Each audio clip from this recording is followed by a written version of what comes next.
Hello दोस्तों, welcome करता हूं मैं आपको आपके अपने यूट्यूब चैनल सिविल इंजीनियर एफबीएच में। तो दोस्तों, हमारी जो आज की वीडियो है ये लेक्चर नंबर 2 है रेलवे इंजीनियरिंग का, जिसके हमारे पास 10 मार्क्स है जेकेएसएसबी में। तो आज हम gauges and types of gauges के बारे में डिस्कस करने वाले हैं कि हमारे पास गेजेस कितनी टाइप की होती है और गेज का मतलब क्या होता है। तो गेज की डेफिनेशन मैं आपको बताता हूँ। It is defined as the clear distance between the two rail tracks. जो हमारे पास यहाँ पर आपको मैंने दिखाया है यहाँ पर, ये हमारे पास जो है, ये हमारे पास स्लीपर है और स्लीपर के ऊपर हमारे पास ये जो है, ये रेल्स है हमारे पास। तो हमारे पास जो दो रेल्स होती है जिनके ऊपर हमारा लोकोमोटिव चलता है या मतलब ट्रेन चलती है। तो ये जो होते हैं, ये रेल्स हमारे पास, इनके अंदर वाले पॉइंट से, मतलब कि जो हम इनकी अंदर वाले पॉइंट्स है, अंदर वाला एंड होता है, इनसे यहां से यहां तक ये जो क्लियर डिस्टेंस होती है, मतलब कि इस पॉइंट से इस पॉइंट तक ये जो बाहर वाली डिस्टेंस है, इसको हम गेज कहते हैं। क्लियर डिस्टेंस हो गया इस पॉइंट से बाहर की, इस पॉइंट से बाहर तक डिस्टेंस, मतलब इस पॉइंट से इस पॉइंट तक डिस्टेंस होती है, वही होती है गेज। वही होती है गेज। ये जो गेज डिस्टेंस होती है, ये डिफरेंट होती है डिफरेंट ट्रैक्स के लिए। फॉर एग्जांपल हमारे पास गेज होते हैं डिफरेंट टाइप्स के, यहाँ पर मैंने आपको बता दिया है। हमारे पास ब्रॉड गेज होती है, मीटर गेज होती है, नैरो गेज होती है, लाइट गेज होती है और स्टैंडर्ड गेज होती है। तो ये आपको ये चीज़ें पता होनी चाहिए। तो ब्रॉड गेज जो है, अगर हमारे पास ब्रॉड गेज है, ब्रॉड गेज के लिए डिस्टेंस होनी चाहिए 1676 मिलीमीटर। तो यहाँ पर अगर ब्रॉड गेज है तो ये डिस्टेंस होगी ब्रॉड गेज के लिए, ब्रॉड गेज के लिए हमारे पास डिस्टेंस होगी 1676 mm या फिर 1.676 मीटर हम लिख सकते हैं। तो ब्रॉड गेज के लिए ये जो गेज डिस्टेंस होनी चाहिए ये 1.676 मीटर होती है। ऐसे ही हमारे पास मीटर गेज, मीटर लिखा है तो 1 मीटर मतलब कि 1000 mm। तो मीटर गेज के लिए अगर हम ये गेज डिस्टेंस की बात करें, मीटर गेज के लिए हमारे पास, मीटर गेज के लिए 1000 मिलीमीटर होनी चाहिए या फिर 1 मीटर होनी चाहिए। ऐसे ही हमारे पास नैरो गेज होती है। नैरो गेज के लिए ये जो डिस्टेंस होनी चाहिए वो होनी चाहिए 762 मिलीमीटर। यहाँ पर आप फीट में भी देख लेना, ये 5 फीट 6 इंच आता है ब्रॉड गेज का। मीटर गेज के लिए 3 फीट 3.375 इंच आ जाता है। नैरो गेज के लिए 2 फीट 6 इंच आ जाता है। और लाइट गेज के लिए हमारे पास 610 mm या फिर 2 फीट हम इसको लिख सकते हैं। और स्टैंडर्ड गेज जो है हमारे पास, स्टैंडर्ड गेज के लिए हमारे पास 1435 मिलीमीटर्स होते हैं। तो ये जो स्टैंडर्ड गेज ज़्यादातर यूज़ मेट्रोज में हम इंडिया में यूज़ हुए हैं। तो ये चीज़ें भी आपको याद रखना है। ये ब्रॉड गेज जो है, ज़्यादातर इंडिया में ब्रॉड गेज ही यूज़ होता है, क्योंकि ब्रॉड गेज के लिए जो है उसकी लोड कैरिंग कैपेसिटी ज़्यादा होती है और ज़्यादा स्पीड से भी ब्रॉड गेज ही चल सकता है।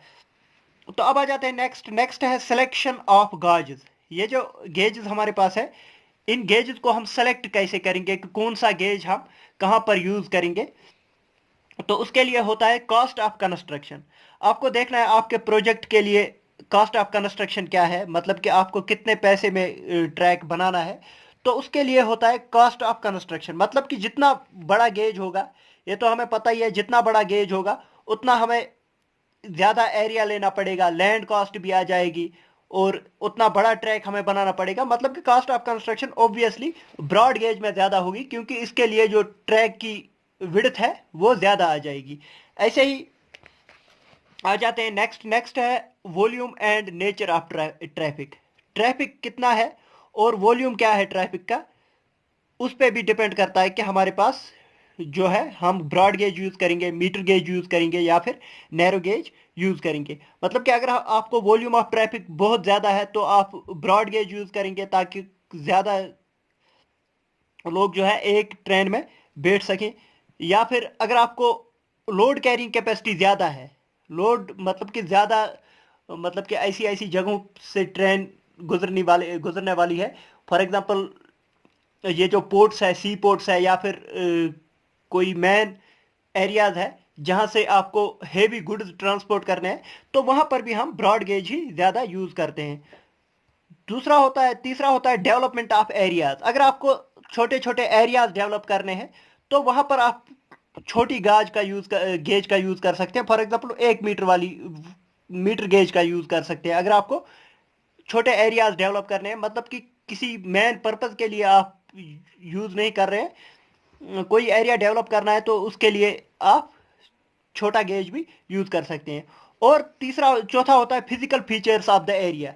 Physical features of the area हो गया, फॉर एग्जांपल अगर हिली एरिया है, वहां पर कर्व ज्यादा है या फिर स्लोप ज्यादा है वहां पर, तो वहां पर भी हम जो है यूज करते हैं, हम छोटी वाली gauge, for example narrow gauge use कर सकते हैं। फॉर एग्जांपल ये शिमला में जो है वहां पर शायद नैरो गेज यूज किया गया है, जो कि वहां पर यूज किया गया है ताकि वहां पर जो है वो सस्टेन कर सकती है स्लोप अगर ज्यादा हो उसके लिए। और इसके बाद आता है speed is directly proportional to gauge, मतलब कि जितना बड़ा गेज होगा उतनी हम स्पीड इंक्रीज कर सकते हैं। नेक्स्ट आ जाते हैं uniformity of gauges. Uniformity of gauges एक कॉन्सेप्ट है। ये कॉन्सेप्ट ये कहता है कि हम जो है एक कंट्री में यूनिफॉर्म गेज को यूज करना चाहिए हमें एक कंट्री में। फॉर एग्जांपल इंडिया में ऐसा नहीं है कि जम्मू कश्मीर में एक गेज लगाएंगे, जम्मू से आगे दूसरी गेज लगाएंगे, तो हमें जो लोकोमोटिव्स है वो भी चेंज करने पड़े, मतलब कि ट्रेन भी चेंज करनी पड़ेगी। इसीलिए जो है गेज यूनिफॉर्म होना चाहिए, ताकि अगर हम कोई चीज जम्मू में लोड कर रहे हैं वो कन्याकुमारी तक जानी चाहिए। अगर हमारे पास एक गेज जो है एक ही टाइप की गेज होगी, तो हमारे पास जो है एक ही ट्रैक के थ्रू पूरा कन्याकुमारी तक जा सकती है। इसीलिए ये जो गेज है यूनिफॉर्म बोला जाता है कि एक कंट्री में गेज यूनिफॉर्म होना चाहिए थ्रू आउट। तो दोस्तों ये था सिलेक्शन ऑफ गेजेस के मुतलिक और यूनिफॉर्मिटी ऑफ द गेजेस का कॉन्सेप्ट क्या होता है। अब आ जाते हैं नेक्स्ट है ब्रॉड गेजेस। अब हम थोड़ा डिटेल में डिस्कस करेंगे। ब्रॉड गेजेस जो है इस की जो विड्थ होती है 1.676 मीटर या फिर 1676 हम लिखते हैं। It is use for the main route. जो हमारे पास मैन रूट्स होते हैं उसके लिए हम यूज़ करते हैं, जो मैन सिटीज़ होती है उसमें यूज़ करते हैं। एंड हाई इंटेंसिटी अगर हमारे ट्रैफिक की है तो वहाँ पर यूज़ कर सकते हैं। Speed is restricted to 96 kilometre per hour to 120 kilometre per hour. तो स्पीड जो है 96 से 120 किलोमीटर पर आवर तक रिस्ट्रिक्ट की गई है, मतलब कि 120 किलोमीटर पर आवर से ज़्यादा हम स्पीड नहीं बढ़ा सकते। इसके बाद आ जाता है मीटर गेज। मीटर गेज के लिए आपको विड्थ पता ही है, वो होती है 1 मीटर की। Used in the under developed areas. जो हमारे पास अंडर डेवलप्ड एरियाज होते हैं जिनमें डेवलपमेंट अभी अच्छी नहीं हुई है, तो हम लो बजट पे हम मीटर गेज वहां पर इंस्टॉल कर सकते हैं, तो वहां पर उस एरिया को डेवलप कर सकते हैं। तो speed restricted to 80 kilometre per hour. यहाँ पर स्पीड 80 किलोमीटर पर आवर तक रिस्ट्रिक्ट की गई है। फिर आ जाते हैं नैरो गेज। नैरो गेज जो हमारे पास होते हैं, तो यहाँ पर 0.762 मीटर विड्थ होती है। तो gauge adapted for the hilly areas and less populated areas. तो ये जो नैरो गेज है ये हिली एरियाज में हम ज़्यादा यूज़ करते हैं, और लेस पॉपुलेटेड एरियाज जिसमें पॉपुलेशन बहुत कम है, तो उसके लिए हम नैरो गेज यूज़ करते हैं। इसके बाद आ जाता है लोडिंग गेज। क्या होता है लोडिंग गेज? जो होता है लोडिंग गेज, गेज की फॉर्म नहीं है। यहाँ पर आप देख सकते हैं। अब हमें जो है हाइट और विड्थ भी देखनी है कि मतलब कि जो हमारे पास एक ट्रेन होती है उसकी हाइट कितनी होनी चाहिए और उसकी विड्थ कितनी होनी चाहिए, ये लोडिंग गेज में पूछा जाता है। तो लोडिंग गेज के लिए आपको याद रखना है कि ब्रॉड गेज के लिए हमारे पास हाइट है, ये लोकोमोटिव की हाइट होती है, मतलब कि जो असल में ट्रेन होती है उसकी हाइट कितनी होनी चाहिए और उसकी विड्थ कितनी होनी चाहिए। तो हाइट होनी चाहिए 4.72, ये पूछा जाता है एग्जाम्स में, इसीलिए मैंने यहाँ पर लिखा हुआ है 4.72 मीटर हाइट और 4.72 मीटर विड्थ हो सकती है ब्रॉड गेज के लिए। और मीटर गेज के लिए हमारे पास 3.43 हाइट होनी चाहिए और 3.43 मीटर जो है विड्थ होनी चाहिए। तो इसी हिसाब से हम जो है ट्रेन को बनाते हैं इसी डायमेंशन से बनाते हैं, इन डायमेंशन से छोटा ही बनाएंगे, ज़्यादा बड़ा नहीं बनाएंगे। इसके बाद आ जाता है फीडर गाज। फीडर गाज जो हमारा होता है वो छोटा गाज होता है 0.610 मीटर का, और स्टैंडर्ड गाज आपको पता ही है 1.435 मीटर्स का। Mostly use it in metros. जो हमारे पास स्टैंडर्ड गाज है, स्टैंडर्ड गाज, ये हम मेट्रो में ज़्यादा यूज करते हैं। तो आज हो गया gauges and types of gauges का हमने कंप्लीट कर लिया। ये जो वैल्यूज मैंने आपको बताई है कि गाजेस, डिफरेंट गाजेस के क्या डायमेंशंस होते हैं, इन डायमेंशन से डेफिनेटली आपको एक क्वेश्चन पूछा जाएगा। तो दोस्तों अगर आपको वीडियो पसंद आई, वीडियो को लाइक कीजिए, शेयर कीजिए अपने दोस्तों के साथ, और सब्सक्राइब कीजिए हमारे चैनल सिविल इंजीनियर FBH को। थैंक यू दोस्तों, thank you for watching the video.